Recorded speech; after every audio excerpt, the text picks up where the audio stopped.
How to make a knight's helmet. Making your own knight's helmet is simple and only requires a few materials. The base of your helmet will be made of poster board, but you can add any type of material onto the poster board that you'd like, such as foam or metallic paper. By cutting out a rectangle and teardrop shape before attaching the two together, you'll have created your basic helmet. After that, you can add details like plumes or visors to make your knight's helmet exactly how you'd like it. Part 1: Creating the basic helmet. 1. Cut out a section of poster board that's 10 by 28 in 25 by 71 centimeters long. This will be the section of your helmet that wraps around your face and head. Lay the poster board flat on the table and use a ruler to mark a rectangle that's 10 in 25 centimeters wide and 28 in 71 centimeters long. Use scissors to cut out this section of poster board. Don't worry if the rectangle section is too long, you can trim it later on. Purchase poster board from your local craft or big box store. 2. Apply paint to the poster board if you're not adding additional layers.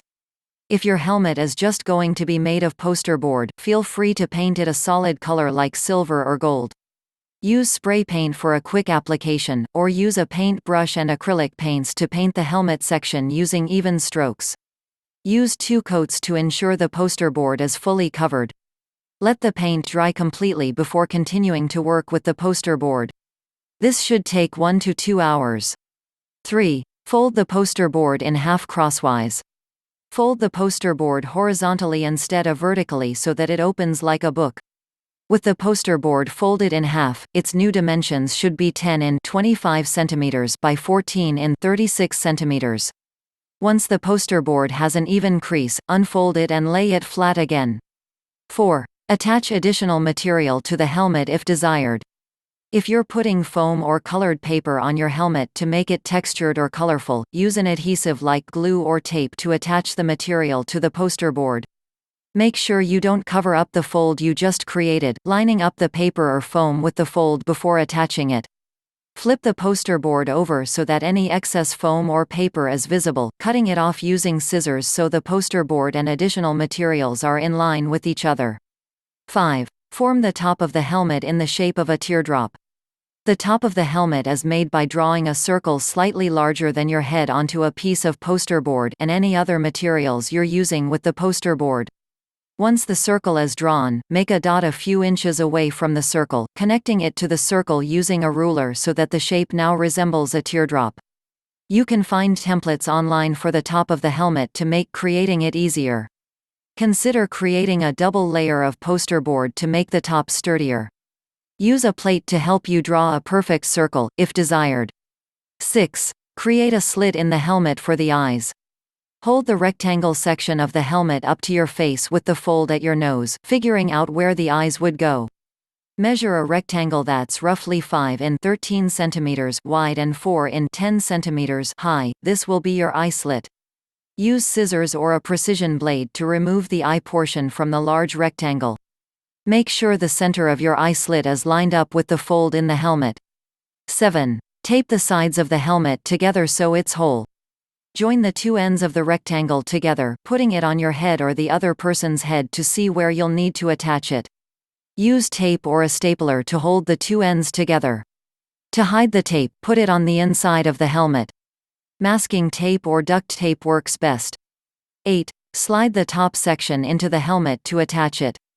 Rest the sides of the helmet on the table so it's sitting up straight. Slide the top section of the helmet into the sides, lining the tip of the teardrop shape with the fold in the rectangle. Push it down until the top of the helmet is touching the table. This will make it easy to hot glue or tape the 2 pieces together from the inside. If the top section is too big to fit into the helmet's sides, trim it using scissors. If the top section is too small for the helmet's sides, you can either redo it and make it larger, or use a thick tape to attach it to the helmet's sides anyway. Be careful if you're using hot glue, making sure not to touch the metal tip of the glue gun. Part 2: Adding embellishments. 1. Create a visor for your helmet for a movable portion. Draw your visor in any shape you'd like, making sure it has slits wide enough for you to see out of. Make your visor at least 5 in 13 cm long so it covers the entire eye slit already cut out in your helmet, and fasten it to your helmet using paper fasteners. Look online for visor templates that you just print and cut out, if desired. 2. Add a feather to your helmet to create a plume. Choose a feather that's long and large in any color you'd like. Create a hole in the top of your helmet, picking a spot near the edge of the helmet so that it doesn't poke the person who's wearing it in the head. Use a knife or sharp pen to form the hole before sticking the feather inside and gluing it in place. Feel free to add more than one feather to the helmet, or glue or tape several feathers together to create a larger plume. You can find feathers at your local craft or big box store. 3. Cut strips of craft foam to add detail along the edges of your helmet. Measure strips of craft foam to be roughly 1 in 2.5 cm thick. Cut each strip out and use glue to attach the strips around the edges of the helmet. This makes the helmet look more official and detailed. Use colored craft foam to give your helmet more personality, or paint your foam gold or silver to match your helmet. 4. Draw a coat of arms or another object on your helmet to personalize it. Use a marker to draw designs on your helmet or a symbol such as a coat of arms. Look online for inspiration for different coats of arms to draw, and draw them in pencil first, if possible, in case you mess up and need to erase. Use a black marker to add details to your helmet, or use lots of different colors to make your helmet stand out. Pencil may not show up on foam, but you can always print out a template of something you'd like to draw and trace it using pen.